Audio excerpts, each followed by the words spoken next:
And we have to question, are your OTAs killing your profits, guys? What does OTA stand for? Can you say the first letter? Online.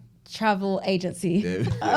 You might hear OTA quite a bit if you're in this space, but it just means like online travel agencies. Anyway, any of the online platforms that you book, basically. Yeah.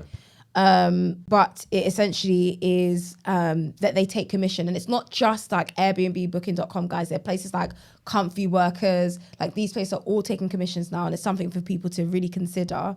I have my views on Comfy Workers, but I won't say it here. We'll say it in another space. But anyways, it's true though. But I think that people don't realize how much their OTAs are killing their business and how to move their we can't what's it called? What's the word?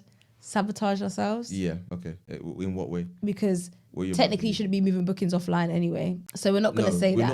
We're not moving bookings offline. What we are doing is building up our own clientele and building up our own list. Yes. Okay, we'll focus on that. Yeah. But in case Airbnb and Booking.com are watching. Anyways, the aim is to basically create your own database of clientele that you can use to essentially drive more of your bookings to direct bookings, right?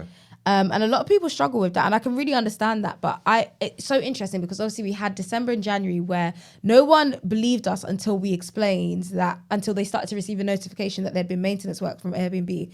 But Airbnb were doing maintenance work, right? Which meant it was impacting certain people's listings because for some reason they had, I don't know what they were doing or what they were sweeping on their website, but it meant that people couldn't see people's listings. You're getting less views, pricing was wrong, things were being reset without you touching it. And no one believed me until they started to receive the messages in around January time saying we're undergoing maintenance, because they realized they couldn't do it without people with people on the platform. So I think they shut down the platform for like a certain amount of hours to complete the maintenance. But whilst they had it not shut down, a lot of people were impacted and didn't know why. So a lot of people's November to January was very, very dry, and people did not know that it was because a lot of the OTAs were doing maintenance work.